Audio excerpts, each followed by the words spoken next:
If your fantasy team already feels like it's circling the drain after week 1, don't worry, so does everybody else's. With 2 games left to play at the time I'm recording this, only 8 non-quarterbacks have even managed to crack 20 PPR points, and just 3 of them, Bijan Robinson, Puka Nacua, and of course Christian McCaffrey, were actually drafted where they were supposed to be.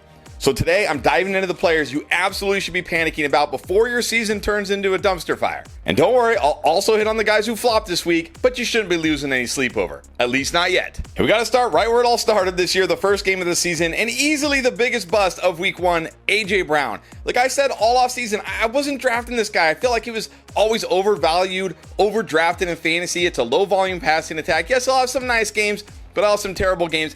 And then what did I do in week 1? I put him on the Booms video. What was I thinking putting this guy on the Booms video? But look, it was even worse than it looked like. First of all, fantasy points charted this guy with exactly 0 route wins, a 0 separation score. And if you watched him running, he looked like he was running half speed. Remember, this guy was dealing with a hamstring injury all training camp. I think he's far less than 100%. And when you combine that with the fact that we have a low volume passing offense that loves to run the football, and we saw Jahan Dotson get involved, you're going to have a guy who's absolutely extremely volatile. This is a guy I didn't draft on any of my teams for this exact reason. Why did I put him on the Booms? What was I thinking? One of my worst decisions ever. But look, I do not want A.J. Brown on my fantasy teams. Sure, A.J. Brown will probably be fine by the end of the season. A.J. Brown will probably have some nice games, but he's also going to have some games like this where he absolutely kills you because of the offense. If I could, I would get out from A.J. Brown. If you're not going to, if you're like, nope, I'm going to ride it out, it's fine. He's still a great player. Just understand, it's going to be a roller coaster. And then I was not prepared for what happened with the LA Chargers. I mean, look, Ladd McConkey had an okay game here. It wasn't like he was bad, but Quentin Johnston, 2 touchdowns. Keenan Allen leading the team in targets and scoring a touchdown. But here's what really worries me about Ladd McConkey going forward. And you know Ladd McConkey was my guy. I love Ladd McConkey. But you look at the stats this year. He led the team in routes, air yards, targets per route run, first read percentage, and had one of the highest average separation scores we've ever seen since it's been tracked. And still Keenan Allen led the team in targets. This shows me that connection, that familiarity, it's there between Justin Herbert and Keenan Allen is not going to go away. Look, Ladd McConkey I still think will be good this year. And I'm not going to say trade this guy away for nothing or anything like that. He still had a nice game. Had he scored one of those touchdowns, people probably wouldn't even be worried right now. But I do think Keenan Allen is going to cap his ceiling to some degree. Maybe not going to end up being worth a second round pick, unless something happens to Keenan, which is possible. But look, Herbert looked great throwing the ball, especially in this tough matchup. Ladd will be fine, just maybe lacks the ceiling. And then Mike McDaniel has to be the first coach fired this year, right? Like what are the odds on this? Like, it's got to be the highest odds. I mean, what a disaster that was by the Miami Dolphins against a not very good Colts defense. Tua, 3 turnovers. Tyreek Hill and Jalen Waddle combined for 8 catches and 70 yards in this game. This looked worse than last year, to be honest. And we can't blame the matchup here. We can't say, well, it was a tough Indy defense they faced. No, this was not a tough Indy defense. They should have lit this defense up. How does it get better from here? This team looks lost on offense. Like, what happened to the, Mike McDaniel high-powered offense? Where did it go? If you have any Dolphins, I'll say maybe Achane is still okay because, look, he had some nice explosive runs. He had that explosive touchdown. But Tyreek Hill, Jalen Waddle, Tua, whoever the tight end is going to end up being, no thank you. I want out from under this offense right now if I can.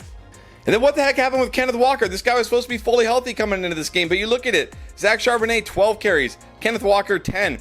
Somehow, Kenneth Walker had the only 3 catches between the two, which is really weird, but this was a 50-50 split, and I would argue it was probably more towards Charbonnet if you actually watched the game, which I did. I don't know how the numbers ended up even. It certainly felt like there was way more Charbonnet than Kenneth Walker in this game. But this is not good, especially for someone like me who was so high on Kenneth Walker. Now, I was saying, try to draft both of these guys if you can. But here's the thing. We need one of these guys to be the guy. We can't have a split backfield like this. So I don't know if Kenneth Walker is still not 100%. I don't know. I mean, they didn't commit to Zach Charbonnet really either. I mean, they committed to him more. But again, touches very even here. If this is going to be a split backfield all year, this is going to be absolutely maddening. I'm not ready to panic trade Kenneth Walker or anything yet, but I'm certainly nervous after what I saw in that game today. And then I was on the fence about where I was going to put Brian Thomas Jr. Like, am I panicked about him or am I feeling okay? But I think I'm a little more panicked than feeling okay. Sure, he saved his day with that rushing touchdown, but one catch for 11 yards, and he was actually out-targeted by Travis Hunter in this game. But here's why I'm really a little bit panicked here. Remember, he had some nice games with T-Law last year, but he really went off down the stretch when it was Mac Jones. T-Law did not take that step forward today that I expected to see. He did not look fantastic. He wasn't horrible, but he certainly wasn't fantastic. We did not see Liam Cohen come in and work some miracle with T-Law in week 1. And now we got Travis Hunter here. Travis Hunter is only going to get better as the season goes on. He's only going to get more and more used to the game speed of the NFL. If he's already leading in targets, what is that going to do for BTJ? Again, I'm not saying panic trade BTJ. Don't sell low on BTJ. I'm just saying I'm a little bit worried. Maybe we're going to see too much Travis Hunter and not enough good Trevor Lawrence to make BTJ worth the late first, early second round pick that he was in fantasy this year. And then I usually don't talk about injured players on air or players who got hurt during the game because, come on, injuries happen like Xavier Worthy. You can't do anything about that. But what about Jauan Jennings? This guy came into the game with a calf injury. Then he injured his shoulder and didn't return to the game. And he wasn't even having that good of a game before. And this is with George Kittle out of the game. What is the upside here for Jauan Jennings? How many games is this guy going to miss? What are we even going to get from Jauan Jennings this year? This is a guy I liked really early in training camp before the calf injury. And then I was like, okay, maybe this is too much here. And now I'm feeling like it is too much. We're just going to be dealing with this all season long. Even if Kittle misses time, which he's probably going to, it doesn't even matter for Jauan Jennings. This guy's probably going to miss time too. So again, I'm not going to say outright drop Jauan Jennings because that's a little crazy right now. But if he even somehow plays next week, I would have a lot of trouble trusting him. And man, I was frustrated about putting A.J. Brown on the booms after fading this guy all off season, but I'm even kind of more frustrated about Isaiah Pacheco. I faded this guy all off season until the last 2 weeks, and I started hearing all this outside noise Pacheco's the guy, and I'm like, you know what? Maybe he is the guy. I should probably buy into this. No, he's not the guy. He only had 5 more snaps than Kareem Hunt, and he only ran 2 more routes. This is a 50-50 split, a frustrating 50-50 split at that. I hope Isaiah Pacheco is not your RB2. I hope you have somebody else. But if he is, you definitely need to be panicking, and you might want to go try to hit the waiver wire right now. And then this one really hurt. David Njoku was primed to explode this week. And look, credit to whoever that channel or whoever was out there that said Harold Fannin Jr. is a must start. Great call this week because Harold Fannin Jr. was pretty much a must start.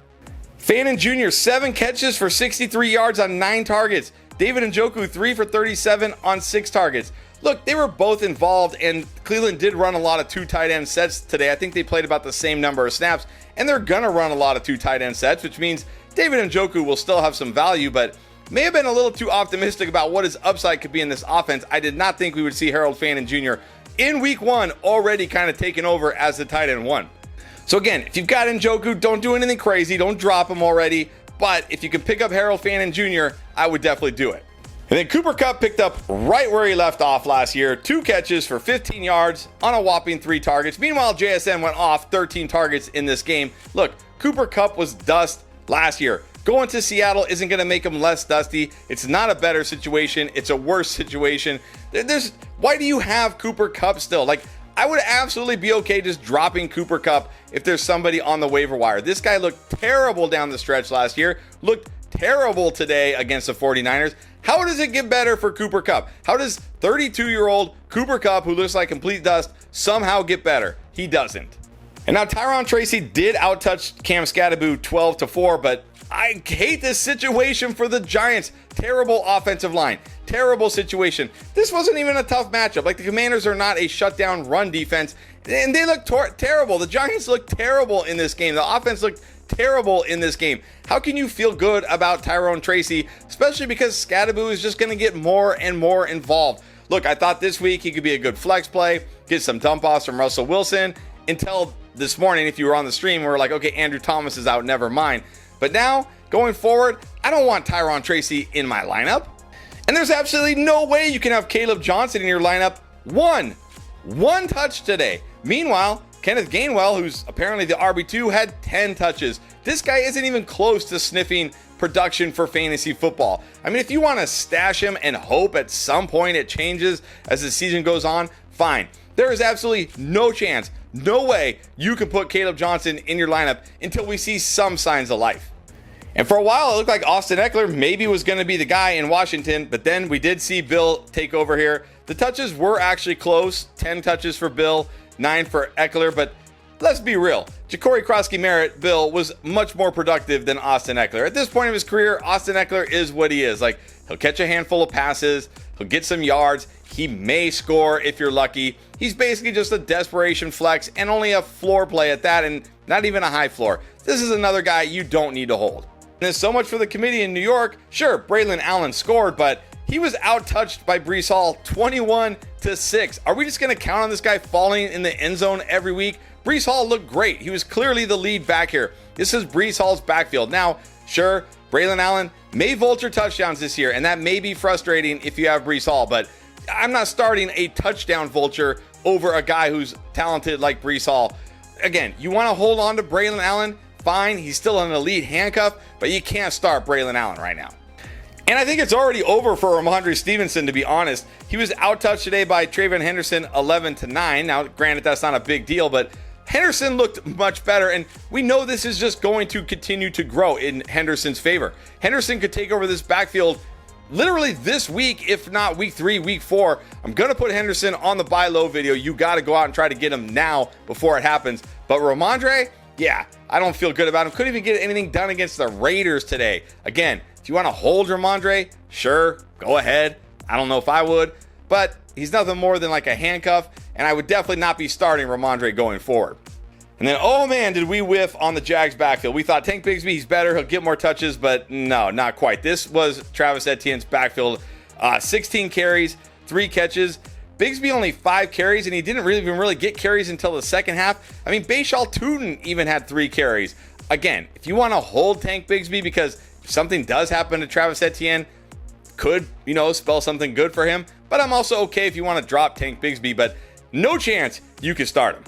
All right, now let's get to some guys who bombed this week, but I'm not ready to panic on them yet. And let's start with the Cincinnati Bengals. Yeah, it was terrible for the Bengals. Burrow, Chase Higgins, they were all bad. Chase Brown was okay, but they did this last year too. In fact, I remember they were on the cover of our thumbnail. They were our thumbnail last year in week 1. Look what they did the rest of the season. They're going to be fine. Don't panic. Same with the Detroit Lions. This was a tough matchup going on the road in Green Bay. Not ready to panic on this offense at all here. If somebody in your league is panicking on Amon-Ra St. Brown, Jahmyr Gibbs, and they're like, just get these guys off my team, take advantage.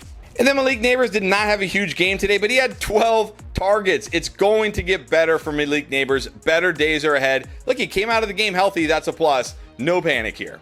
And then sure, Nico Collins absolutely was terrible today, and I don't like the fact that Stroud threw it to like 80,000 different guys in this game, but at the same time, I'm not ready to panic on Nico Collins after one bad game. Got to think better days are ahead here. And if you're panicking on Ashton Jeanty, I mean, he scored a touchdown, but he didn't really have a big game outside of that. Don't. 19 carries, 2 receptions. That kind of volume is just fine. And same thing with fellow rookie Omarion Hampton. A lot of people panicking, calling this guy a bust already. Watch the film. He looked great. There were plenty of runs where the O-line just got absolutely obliterated by that Chiefs run defense. One of the best run defenses in the NFL. He's the clear workhorse back. Najee got 1 touch in that game. Hampton will be fine as well. And then same with Jonathan Taylor. I mean, Jonathan Taylor had a good game, but I wonder if people are going to freak out because DJ Giddens was getting like all the touches down the stretch. But that was only because, again, the Dolphins could do nothing on offense, and they basically shut down Jonathan Taylor for like the entire fourth quarter. That's not going to be the case going forward. It's Jonathan Taylor's backfield. He looked great. I mean, he didn't have a big game, but he only played 3 quarters, and he was still pretty solid. And then sure, rookie Emeka Egbuka had a monster game today, but don't let that sway you off of Mike Evans or thinking like Mike Evans is going to be a bust. He still had the most targets, and remember, he's the one that had to face AJ Terrell most of the time here. Mike Evans will be just fine, and look, Baker played great, so you should still feel good about this passing offense, especially because it's basically Egbuka and Evans, and that's it. And I'm sure lots of people are panicking about Terry McLaurin, but I talked about it all week here. I said, look, not only is he coming off no training camp, but this is a brutal matchup against the Giants. He just does not match up well against this defense. His 2 worst games last year were against the Giants. He just had another bomb against the Giants. He'll be fine. Look, he may not be great for another 2 or 3 weeks or 4 weeks while he, gets up to game speed, but eventually he'll be fine. If somebody's panic trading, go out and buy low, but don't freak out about him. And then I also talked about Devontae Adams in this matchup against the Texans, saying this is a great secondary. It's his first game with Stafford. They hardly had any practice. And look, it was okay, 4 catches for 51 yards. But what I really liked is he had 8 targets. Better days are definitely ahead for Davante Adams in this offense. Don't freak out and do anything crazy here. And in fact, this also might be a good buy low opportunity. And I know I'm a little freaked out about A.J. Brown, but I'm not as freaked out about Devonta Smith, mainly because this is a guy we drafted in like round 5, and we know the volatility here. Like, I think when you draft Devonta Smith, you accept the volatility. We thought it was a good matchup. We thought he'd have a big game. It didn't happen, but that's what you get with this guy. And I know I came around on rookie wide receiver Ted McMillan as a strong start this week. Unfortunately, did not go off, but it was a solid game. 5 catches, 68 yards. He also almost had a one-handed catch in the end zone for a touchdown. He also drew a long DPI that I think he actually caught that ball, but they just took the penalty. I think they should have taken the reception there. But look, he still led the team in targets here, had 9 targets in this game. He's going to be fine. Better days are ahead. Don't do anything crazy. And if you can buy low on this guy, I would do it. And then again, I know we were telling everybody to start George Pickens, but we did not expect Quinyon Mitchell to completely shadow this guy. That was the plan that the Eagles had, was like, we're going to shadow Pickens with Quinyon Mitchell, and then we're going to shade the other corners over to CeeDee Lamb. The problem is their other corners aren't any good. So, but that being said, Dak played great in this game. Pickens will be fine. He still has that upside. He had that one long play he almost caught. I still love Pickens in this offense, not panicking after one bad game in week 1 when he got shadowed by one of the best corners. Better days are ahead. And again, I think he's another great buy low. And then Stephon Diggs, I'm sure you're going to see the box score. You're going to see Kayshon Boutte had a big game. Diggs was fine this week, right? Diggs was fine. But remember, he still tied him for the team lead in targets. Boutte's not going to have monster games every week. Diggs is going to be fine here. Don't do anything crazy like panic sell Stephon Diggs. And again, I'm going to say, if you need like a flex type of guy and you can go out and buy low on Diggs, I would do it. And then finally, Tony Pollard, Calvin really talked all week about this. This was a terrible matchup for these guys. And look, they weren't bad. They were okay, but we expected them not to be great this week. Don't panic on these guys. They're going to be fine. I said, look, Calvin Ridley, this is going to be the one week where I'm going to pretty much always say sit him, but then it's wheels up. It's wheels up now. Tony Pollard got all the touches in this backfield pretty much. If you can buy low on either of these guys, do it. All right, there you go. I think that covers pretty much everybody who wasn't very good in week 1. It's a long list this week. But look, if I missed anybody, comment down below, anybody you're worried about, and I'll let you know how I'm feeling. And of course, don't miss the rest of the videos we got coming out this week. Waiver wire, buy low, start sits, everything you need to dominate in week 2.